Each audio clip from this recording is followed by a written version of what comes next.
Hey, how's it going, everybody? Welcome back to Since 33. I hope you guys are having a fantastic day today. Here, let me put this here, so I'm actually looking at you guys. I hope you guys are having a fantastic day today. I haven't gone live in a while, and just been really busy with stuff, and I haven't really posted a video in a while. Also been really busy with stuff, but hopefully I can get back to posting some other stuff soon. Today, I kind of just wanted to go over something cool I kind of found in my previous, like my recent months of I guess scholarship, if you want to call it that, but really just study and research. I've been looking a lot into the hey Michael, what's up? How you doing? I've been looking a lot into the doctrine or the dogma really of the Immaculate Conception, which has involved a lot of study, whether it be from a theological point of view. I mean, really covering all aspects of it. So like scripture, tradition, theological connections that exist therein, and also even looking a little bit at like the historical case for it. So I've done I think like one or two videos. Yeah, I've done like two videos and a stream on it. Um, on the Immaculate Conception, I have a video. You should go watch it if you haven't. It's called "The Immaculate Conception in the Early Church," um, and basically, hold on, give me a second. Okay. It's called The Immaculate Conception in the Early Church. It's on my channel. You should go watch it. It's pretty good. It mostly focuses on St. Augustine. Had to do a lot of reading for that one. Even afterwards, such a complex topic that I still find myself like, I guess, examining different parts. But anyway, today what I wanted to go over is basically there's this really interesting sermon that was it was basically found as in it was basically stuck in like a library for centuries, and it was basically found in the 19th century. I will get into that in a second, but it seems to very clearly be proclaiming what is, something akin, at least implicitly, to the Immaculate Conception, right? So for those who don't know, we can have the containment of a doctrine, right? Let's say, the Assumption of Mary, the Immaculate Conception, or the fact that Christ has a human will and a divine will, or two minds, right? We can find several different points of doctrine. In other points of doctrine, we would call the points of departure, right? What we're starting with, I guess the theological datum that we're starting with. We can find the containment of that either formally and explicitly, meaning we don't have to do any sort of explanation and no sort of illative process to deduce a new conclusion. We can find it formally and implicitly, so that there is a little bit of elation that needs to go on, but you are still you're simply explaining terms. So for example, the word was made flesh. That's very clear. That's formally teaching the incarnation, although you have to explain what word means, what made flesh means, and then you also have what's implicit virtually. At least that's an overly simplified way of like putting the three categories, which is you're reaching a new formal conclusion from the people like to say, well, like materially, you have the materials that are there to reach a new formal conclusion. So I would say this sermon is pretty much teaching the Immaculate Conception in implicit terms, where we only have to explain what the terms mean, and we arrive at the formal definition of the Immaculate Conception. Now, for those who don't know, I'm not really much of like a history guy. A lot of people have like really almost obsessive interests and topics when it comes to theology, when it comes to apologetics. For example, the example I always give is like, Saint Jerome, and whether he changed his mind on the deuterocanonical books. There's also that prayer to Mary, the Subtum Presidium, I think it's called. And people are always arguing like, oh, it actually dates to the 3rd century. No, it actually dates to the 5th century. No, it actually dates way later to like the 6th century. And people will go back and forth. And I frankly don't really care about stuff like that. I don't care if St. Jerome changed his mind on the Deuterocanon. Like, really, like, I don't see the point in stressing about those stuff. But some people have their interests, and that's fine. They could go and do that. But I think it kind of, when we start studying theology, and we have dogma, we can sometimes overly stress when it comes to apologetics about like having every single point of history on our side, when really that's not at all what theology is about. That's not, I mean, it could help obviously apologetically and for scientific knowledge, but it's not really what this, I guess, what the heart of dogma is. And Shaban talks about this very beautifully, right? How like once you have something that's established as dogma, once you have a consensus on something, even before the church puts out an anathema, right? You don't need like a extraordinary. Once there's already a consensus on something, like, going back in history and searching for the historical, proof for like something like the Assumption of Mary just becomes, scientific or apologetic interest at that point. So if you know me, I don't really care too much about that, but I do love Our Lady a lot. And I do love the Immaculate Conception. I think it's a wonderful dogma worth contemplating and meditating on. And so for some reason, I happen to be inclined to like studying the history of the Immaculate Conception. And this is a dogma this is probably the most like obscure, or this is probably the most difficult dogma to defend from the historical basis, even from the historical point of view, even much more difficult than the Assumption of Mary. The Assumption of Mary is not that difficult to, in my opinion. It's not as difficult as the Assumption as the Immaculate Conception. The reason for that is because you have a lot of statements that seem to contradict the Immaculate Conception from the Church Fathers. I'll get to that in another video, another live stream. There's a Lutheran YouTuber called Javier Perdomo, and he published like a massive article months ago, which I think it claims to have like 150 quotes from the Church Fathers that denied or pose a problem for the Immaculate Conception. Now that's blown over the waters. He's blowing it out of proportion because a lot of those quotes really miss what the Immaculate Conception is. He's pulling really from a Polish source, and he's also pulling from Pusey, Bishop Pusey, who's an Anglican guy. He wrote against the Immaculate Conception to Saint Newman. And really, it seems like a lot, not all of them, some of them are valid, points in history that contradict or challenge the Immaculate Conception. But you have a lot of misunderstanding of what the Immaculate Conception is. But it is a very difficult dogma because I would honestly say that the early church did not formally hold the Immaculate Conception that we do later today. I mean, early church as in like, Saint Irenaeus, Saint Ignatius and stuff like that. Probably not. I mean, maybe they did. I don't know. But I really doubt it, honestly, and that's fine when we talk about development of doctrine, which I know very controversial, but nobody really understands what that is. So, but yeah. Anyway, so I don't really care about historical points, but I do find this interesting for some reason for the Immaculate Conception, and I am totally willing to admit I'm not gonna cope. I'm not going to make a church father say what they're not really saying, as many Catholics, unfortunately, many people in apologetics notoriously do.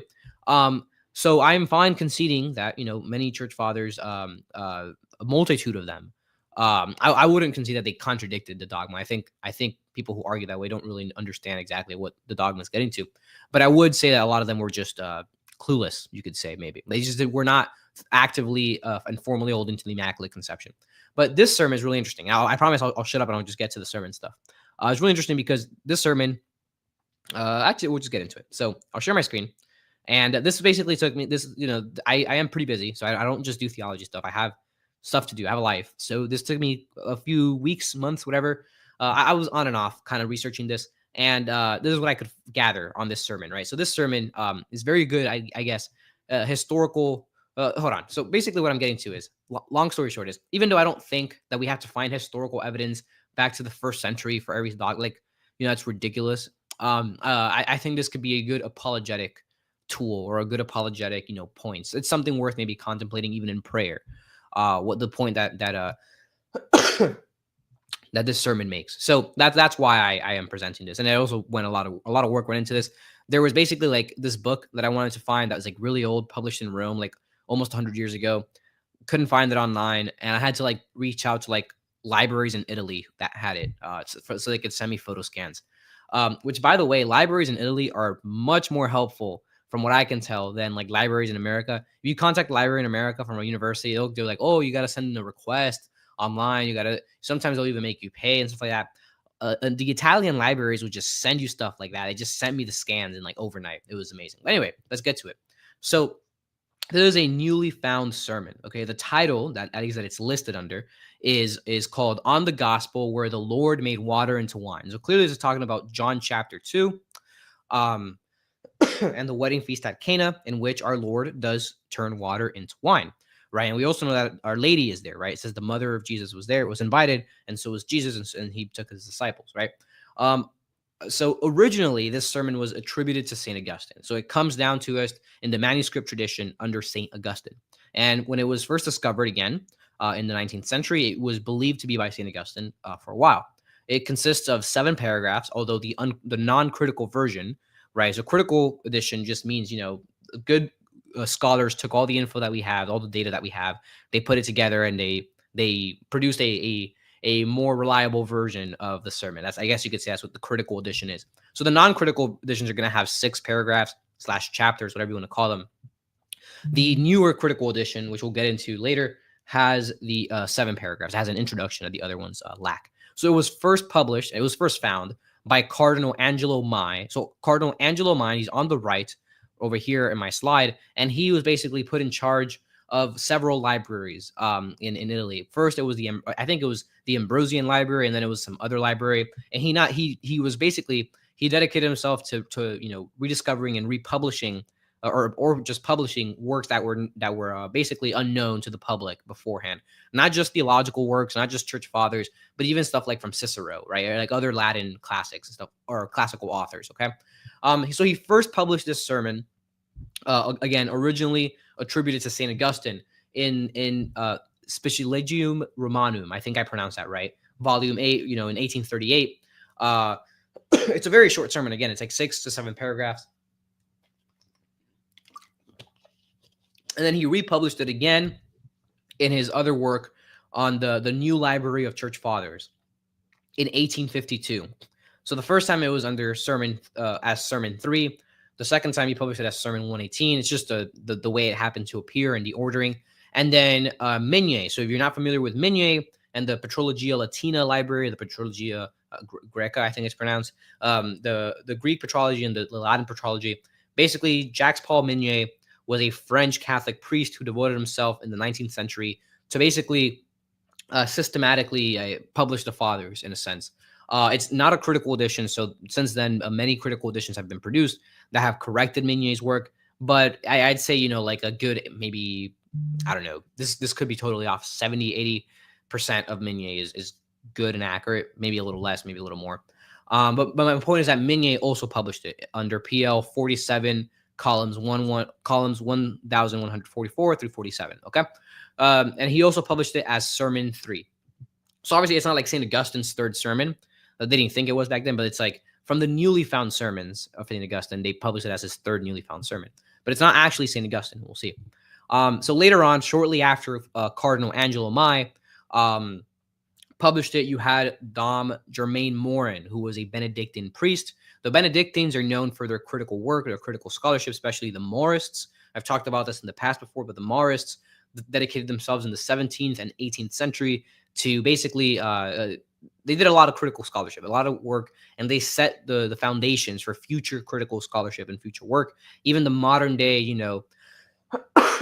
English translations of like St. Augustine's works will reference or will mention the Marists and their great work. I mean, they had like 600 or so, I'm kind of going off the top of my head here, but like 600 or so thought to be, St. Augustine sermons, and really it was only like 300 or 400. So they were able to really, through critical scholarship, through analysis of the manuscripts, of language, I'm not a critical scholar by any means at all. So I have no idea what their actual methodology is in detail, but it has to do with, looking at manuscripts and stuff like that. And so they were able to do a lot of good work.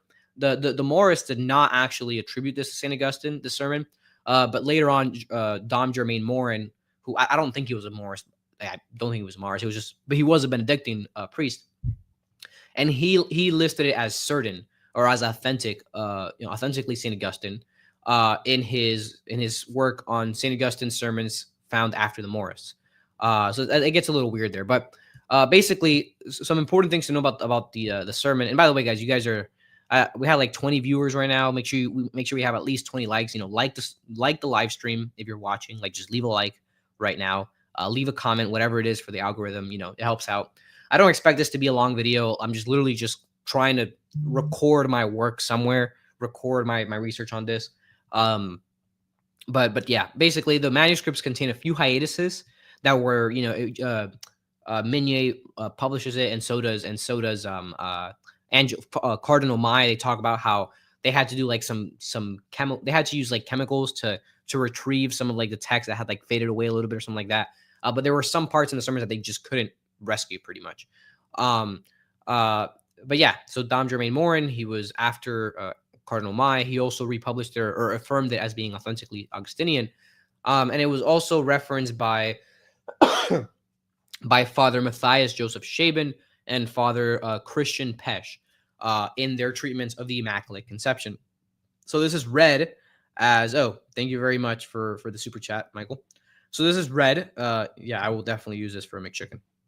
So this was read as the Immaculate Conception for a while, although it's not actually St. Augustine, even though it was thought to be St. Augustine's sermon.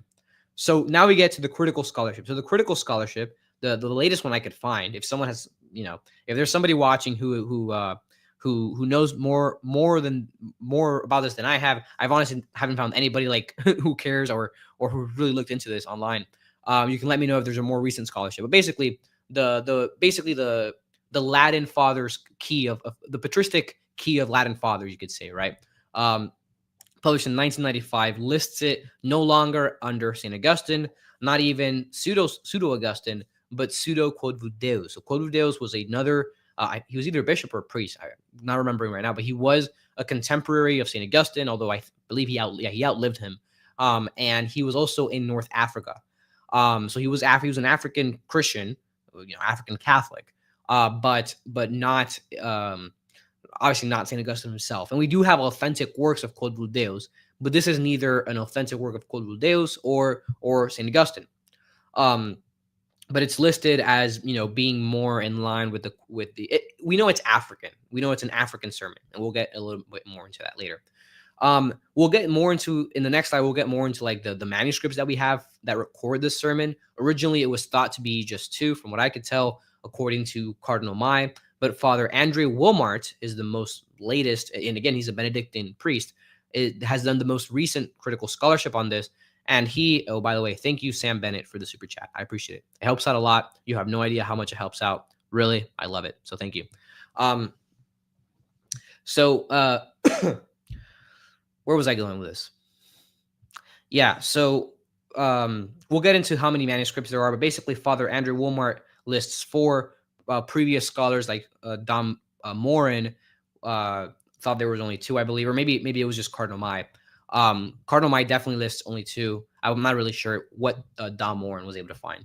But for example, so the most recent scholarship, the most recent critical scholarship by Father Wilmart, the Benedictine priest, he says, quote, "It appears then that at a very early date, perhaps as early as the 5th century, the name of Augustine sheltered this composition."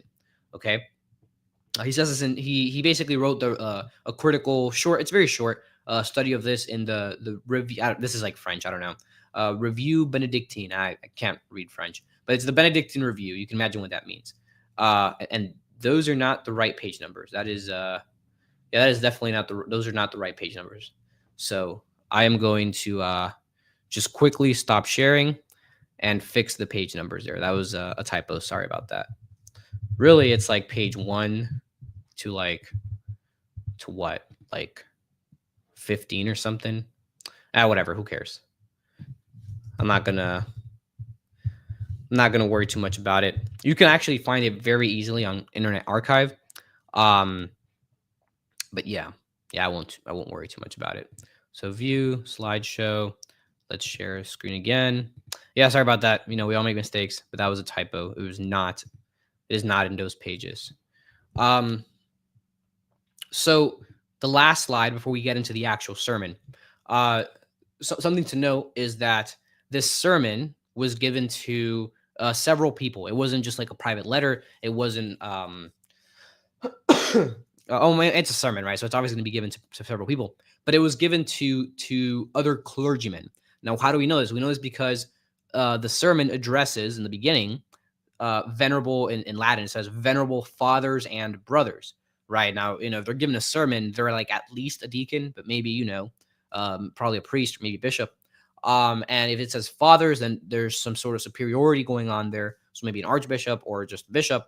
And brothers would either be clergy of the same rank, or maybe just deacons, or even just lay people. But there is at least other clergy who are listening to this sermon because it says venerable fathers, right? It addresses venerable fathers, which implies a plurality of superiors listening to this sermon. So then that's what Father Walmart notes. Again, the most critical scholarship on this. He also notes that it appears in 4 manuscripts, the earliest of which is from the 6th century, right? So he says, we have here then, he's quote, we have here then a piece, often obscure to be sure, but no, not extensive, of which 4 copies have been preserved, to my knowledge, 2 from the 6th century, 1 from the 8th, and the last from the 9th. These seem to be related in the sense that they must have as their common archetype some liturgical homilary. We thus have at least 3 lines of transmission, almost equally ancient. Very few literary works of Christian antiquity are presented under more favorable conditions. Okay, so what does this mean? Well, if, and I think it does, if this sermon is really, expounding something like, thank you, Mike Richard, for that very nice comment. Um, if this sermon is really expounding something like the Immaculate Conception, we know that it is very early because the earliest manuscripts are from the 6th century, okay, which is the 500s, if you don't know how to translate century to actual year. But I didn't list this in the slideshow, but the fact that it was already attributed to St. Augustine from that time period basically almost implies that it was from a century earlier, around the age of St. Augustine. It doesn't have to be contemporary to St. Augustine exactly, right? But it was at least either, late 400s, because that's what Father Wilmart says, maybe even at least as early as the 5th century. In other words, this is found in a book of homilies, and it's found side by side. This sermon, which is not actually by St. Augustine, is found side by side with other sermons of St. Augustine, right? So it was thought to be by St. Augustine. What probably happened is some sort of misconception, basically some misunderstanding, and somebody thought it was an Augustinian sermon. They put it under St. Augustine, right? But that just tells us all the more that it is from his area. It's contemporary to him. The earliest manuscript we have is from about 500. Is about 100 years after St. Augustine, right? So, but that doesn't necessarily mean that that's when the sermon itself was made, because things take time to be written down and whatever, and it's preserved in this book of homilies. And it's certainly from North Africa, or at least the African region around which St. Augustine or maybe quote Deus would have been from. Okay, so now you have this idea of what the sermon not is about, because I haven't really talked about that yet. But what the sermon entails, right? It's given to several people. So if it teaches something like the Immaculate Conception, then they would have been aware, at least, like the person given the sermon, right? It would expect the people listening to know what he's talking about. Okay. It's given to other clergymen because it says venerable fathers and brothers. So those fathers are, certainly superiors, at least when it comes to clergy. And it's very early. So it should have been at least. And by the way, I know I am not claiming that the Immaculate Conception was universal in the early church. I'm not, ignorant of that. I said in the beginning of the live stream, I concede that several church fathers were unaware of the Marian privilege. Many of them even contradict it. But I'm just saying there is something there. There is something in history that we can put parallel with the evidence against the Immaculate Conception. We can put stuff for the Immaculate Conception. Eventually, they battle it out, throughout the centuries, and eventually we get after this, in the Scholastic period, later in the Scholastic period, what is the Immaculate Conception? Well, it takes even some while there, some time there until Ineffabilis Deus. But my point is that we can have a parallel, the existence of this doctrine, right, at the same time as the opposition or the lack of awareness exists. That's all I'm trying to get at here. I'm not saying that it was universal or anything, but if he's addressing several people, then why would he do that unless he expects them to know what he's talking about, right? So enough babbling. Let's get to the sermon. If you watch my video on the Immaculate Conception and St. Augustine and just the early church, you already saw the sermon, but I'll get into it again. It's a very, very beautiful thing to reflect on. So I put it under pseudo Augustine, but I mean, whatever. It's, pseudo quod Deus, pseudo Augustine. Either one works because it was originally listed as Augustinian, and now it's listed as quod Deus. So or pseudo quod Deus. Okay. So basically, to give you a summary before we read it, it's about the wedding feast at Cana and how it talks about a lot more than that. So the entire sermon is not about this. This is just the part that concerns us. Okay. It's just the part that concerns us with the Immaculate Conception. The rest of the sermon goes on to talk about other stuff. But this particular section talks about, and by the way, guys, I will be cutting this sermon, I will be ending this stream pretty much once I'm done talking about this. So if you have questions you want me to answer, about whatever it may be. Feel free to ask whatever. Just go ahead and send them now, because I'm not going to stick around for much longer. I just wanted to keep this short and just kind of record my research. But the sermon begins talking about, the wedding at Cana, and he says how this wedding at Cana kind of mystically represents all of humanity, right, being betrothed to the devil, right? The soul is betrothed to the devil because it gave up its original spouse, God, right? The soul is originally married to God, by the partaking of the fruit of fornication, he calls it, right?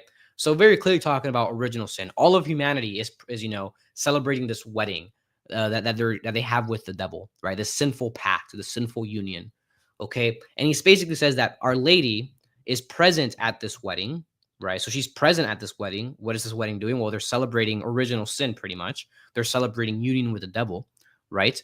But she doesn't partake in the guilt or the misdeed or the sin of the human race. So she's present because she belongs to the human race, but not because she partook of the sin of the human race. Okay. So and that she belonged to Christ, or she basically suggests to Christ and not to the rest of the world, right? So that's why I said it implicitly is teaching something like the Immaculate Conception, because if we just explain our terms here, then we know that Mary being included under, so she's present, right? She is part of the human race, right? But she does not actually fall under the guilt of it, right? So she should have been this is basically the debitum peccati in a sense, right? Not so much whether it's remote or proximate. That's a different topic, or a related but different topic. But my point is that Mary is part of the human race, but with Christ, right? She is the new Eve. It doesn't really talk about her being the new Eve, but my point is that is the image, right, of the Immaculate Conception. Mary is part of the human race, but Christ, before she can even get bitten by the serpent, he lifts her up, right? And they are together in the plan of salvation in pretty much all things. So to stop babbling and to get to the sermon, this is what the author says. He says, Christ came to the wedding, but then the soul, which was already connected to God, was transformed into an adulterous spouse by the fruit of fornication that delighted it, and feasted with a corrupt company. Listen to Paul, who is once again alarmed by the bonds of this evil connection. I fear, he says, that just as the serpent's cunning deceived Eve, your souls will be turned away from the simplicity and purity that is in Christ Jesus our Lord. So clearly we're talking here about, human condition being born, or basically the soul is born, belongs to the devil, right? Because of that fruit of fornication that Eve partook of. Okay. And he continues, he says, so while the soul and the devil were being excessively exuberant during a foolish meal, this is talking about the wedding, right? This is how he mystically interprets the wedding, right? Why Christ is at a wedding on the third day in John, this new creation.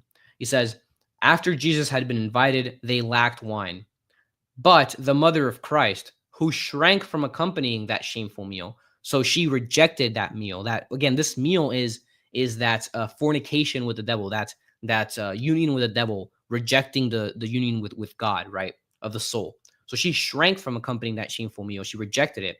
Who remained a virgin not only in body but also in spirit. So I would read this as basically freedom from concupiscence, or at least a freedom from personal sin. Okay. Because obviously virgin in body means, your body is never, you never lose your virginity in your body. But what would that mean for your soul? What would that mean for your spirit? Well, that would mean that either you never have passions of sinfulness, or you just never commit personal sins. I lean towards the former, but it could be read in either way. But anyway, but the mother of Christ, who shrank from accompanying that shameful meal, who remained a virgin not only in body but also in spirit, took part. That is, she took part in the wedding, invited because of her belonging to the same human race, not because of her participation in the misdeed, in the universality of being born, not of fellowship with sin. She who refers to Christ, she who is not an unclean person who refers to the unclean. So clearly, we have what we have here is we have. Why is this showing? I don't want. Stop showing that. Okay, so clearly what we have here is we have this depiction of Our Lady as belonging to the human race, but not sharing in that guilt and that stain of the human race, right? Because and that's why it talks about how by her being born, she is part of the human race, and that's why she's present at the wedding. But she doesn't partake in the misdeed and the sin. She doesn't have fellowship in the sin of the human race. So I mean, I don't know what else to call it except the Immaculate Conception. Father Shaban, Father Pesh read it that way. When they're obviously they still at their time they still thought it was Saint Augustine's sermon. Um, more recently we know that it's not Saint Augustine's sermon. I'm recovering from a cold, but very clearly talking about implicit terms the Immaculate Conception. It's given to several clergymen, maybe several other laity, very early on, contemporary to Saint Augustine. Thought to be Augustinian very early on, probably. So, yeah, that's kind of the history of this sermon. You don't see it cited much just because it doesn't have like an authentic author. Like we don't know who actually wrote it. We know it's African. We know it's early. We know it was given to several people. We know it was linked or like contemporary or in the sphere of Saint Augustine. It actually I didn't list it here, but I didn't mention it. But in the beginning of the sermon, it also like critiques the Manichaeans, which we know Saint Augustine was very into. So that's kind of also why people thought that it was Augustinian, because it critiques the Manichaeans. So we know it's contemporary and around the time and area of Saint Augustine. But that's pretty much it. Here, I'll put it up one more time. Yeah, I mean, I don't really know how else to read it except Mary's exclusion from everything that is sin, whether it be personal, original, or even sinful passions. So, and that's kind of the history of the scholarship behind this. I could have said a few more things, but I think that's pretty much it. So with that said, I'll stick around for like a few questions, but if you guys have nothing, that's pretty much what I wanted to share today. Thank you guys for the super chat. It helps out. I appreciate it. Michael says, DoorDash Thomist says, what's the next video topic? I'm not sure yet. I'm either doing a video on something like the sacraments or one of the sacraments, or I might do a video on, what's the other thing I want to do? On the rule of faith, scripture and tradition and stuff. So I'm not really sure yet. Who knows? I'm just pretty busy. Not able to really do a lot of stuff right now. So, yeah. Anyway, I'll wait for like 5 more seconds. And if not, then, yeah, if you haven't seen my new video on the Immaculate Conception, make sure to go support, whatever. Like this stream. If you're watching, just like it so other people can see it. And yeah, it doesn't look like we have any questions. So with that being said, thank you all for watching. I hope you enjoyed. I hope this was helpful. Oh, we have a question. Maybe I missed the part where you talked about it, but do we know for sure it wasn't St. Augustine, or is it just not verified it's him? I guess we don't know for sure, but and so Father Wilmore talks about like things that like might link it to St. Augustine, things that kind of push against, and he talks about some language features that exclude the Augustinian authorship, but like we just don't know for sure. It's very likely not St. Augustine though. Yeah, that's all. So it's just not verified as him, but. I mean, that is the latest critical scholarship. If we want to be respectful, I guess, or if we want to honor scholarship, then that's what we would go to. And it's not like this is a Catholic priest also who's doing this. It's not like a Protestant or an Orthodox. So I mean, yeah. So yeah. I mean, you can go. I listed all the sources. You can go read it yourself. It's really easy translation. It's like 15 pages. Like Father Wilmart's article on this. So, but yeah. So something I forgot to mention is that Father Wilmart actually published, since he had access to the 4 manuscripts, he actually published a more critical edition of the sermon with different text than like what appears in Mignet or even Cardinal Mai. So. Do you think you'll ever do a video on whether or not St. Thomas Aquinas rejected the Immaculate Conception? I don't think I'll do a video on this particular question, but what I do plan on doing is doing a video on the scholastic period and the Immaculate Conception, because I see it all the time. Like, St. Bernard, St. Thomas Aquinas, St. Bonaventure, they denied, the Immaculate Conception. It's a lot more nuanced. I know it's a lot more nuanced. It's a lot more complicated than people make it out to be, I don't want to spoil too much, but it's just that when you actually study the history behind it, it actually is a very beautiful history behind it. So, yeah, like you really see the working of the Holy Spirit in it, with such a a dogma that you want to be careful with defining. It's a risky dogma to define. Yeah, yeah. Like Saint Bernard was encountering some stuff in his day that if that's what the Immaculate Conception actually was defined as, then yeah, exactly. I don't think they would have. I don't think they actually denied, but I'm not so sure if we'd say that they held to it. But yeah. Anyway, I gotta go. But thank you all for watching. I hope if you guys want to reach me after this or whatever, you guys know where to find me. You should know where to find me. I'm either on X or you have my email. And I hope you guys are having a great day. Thank you for watching. Like the video, like the stream. Go watch my other video on the Immaculate Conception, and God bless you. Thank you.